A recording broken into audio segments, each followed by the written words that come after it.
Hi. ఇప్పుడు ఈ video సారాంశం ఏంటంటే, ఇప్పుడు ఆల్రెడీ పార్ట్ 1లో పార్ట్ 2లో ఈవీ ఎలక్ట్రికల్ వెహికల్స్ అనే దాని గురించి బ్యాటరీ గురించి డిస్కస్ చేసాం. బీవైడి గురించి టెస్లా గురించి. ఇప్పుడు ఈ రెండింటికి మధ్య డిఫరెన్స్ ఏంటో చూస్తాం అనమాట.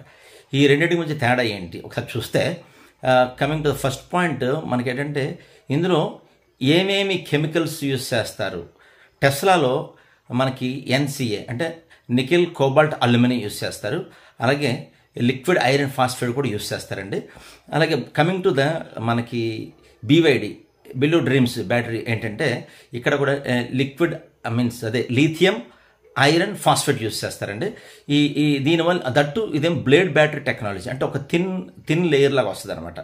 ఒక చిన్న ఒక లైట్ ఫోల్డర్ లాగా లైట్గా వస్తుంది ఇది. నెక్స్ట్ అలాగే కమింగ్ టు ద ఈ డెన్సిటీ పరంగా చూస్తే, మనకి టెస్లా బ్యాటరీ ఏంటంటే హై డెన్సిటీ అని, చాలా హై డెన్సిటీ. ఎందుకంటే ఇది అంటే that means high density means pressure చాలా ఎక్కువ ఉంటుంది. బట్ కమింగ్ టు ద బీవైడికి వచ్చేసరికి ఇది చాలా మీడియం అండ్ లో డెన్సిటీ అనమాట. ఆ విధంగా మనకి బ్లేడ్ బ్యాటరీ టెక్నాలజీలో మనకి ఏమవుతుందంటే, వాడు మోర్ సర్ఫేస్ ఏరియా ప్రొవైడ్ చేయడం వల్ల ఏమవుతుందంటే డెన్సిటీ తగ్గిపోతుంది. అలాగే ఈ సైకిల్స్ పరంగా చూస్తే ఇదేమో ఎన్సి అంటే నికెల్ కోబాల్ట్ అల్యూమినియం చూస్తే మనకి 1000 నుంచి 1500 సైకిల్స్ పర్ ఛార్జింగ్ అనమాట. అంటే అంత సైకిల్స్ పనిచేస్తూ ఉంటుంది.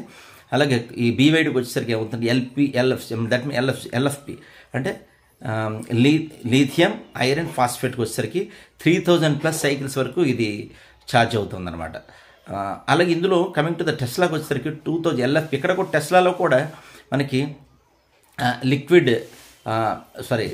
లీథియం ఐరన్ ఫాస్ఫేట్ యూజ్ చేస్తారు. బట్ అది బ్లేడ్ టెక్నాలజీ కాదండి, మామూలు ఆర్డినరీ టెక్నాలజీ యూజ్ చేస్తారనమాట. అందులో కూడా 2000 సైకిల్స్ వరకు వెళ్తుంది అనమాట.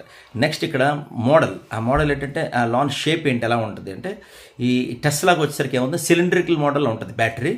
బట్ కమింగ్ టు ద ఇది మన బీవైడికి వచ్చేసరికి ఏమవుతుందంటే, ఇది క్రిస్టల్ మోడల్ ఉంటుంది. క్రిస్టల్ మోడల్లో ఒక థిన్గా బ్లేడ్ బ్యాటరీ టెక్నాలజీ థిన్గా చాలా వెరీ థిన్ ఒక వేఫర్ లాగా ఉంటుంది అనమాట బ్లేడ్ బ్యాటరీ టెక్నాలజీ.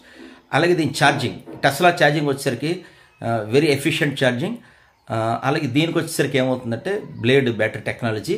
అలాగే మన దీనికి బీవైడికి వచ్చేసరికి ఏమవుతుందంటే మోడరేట్ ఛార్జింగ్. బట్ హయ్యర్ ఎండ్కి వచ్చేసరికి ఏమవుతుందంటే it's not high efficient when compared to the Tesla. ఒక రకంగా ఈ ఛార్జింగ్ క్యాపబిలిటీలో టెస్లా బాగుంటుంది, ఎక్సలెంట్ అనమాట. నెక్స్ట్ దట్ ఇది అర్బన్ ఏరియాకి వాటికి పనిచేస్తుంది. ఇదైతే లాంగ్ స్టాండింగ్ కూడా పనిచేస్తుంది. టెస్లా అయితే లాంగ్ స్టాండింగ్ కూడా పనిచేస్తుంది. సో ఇదండి డిఫరెన్స్ బిట్వీన్ ద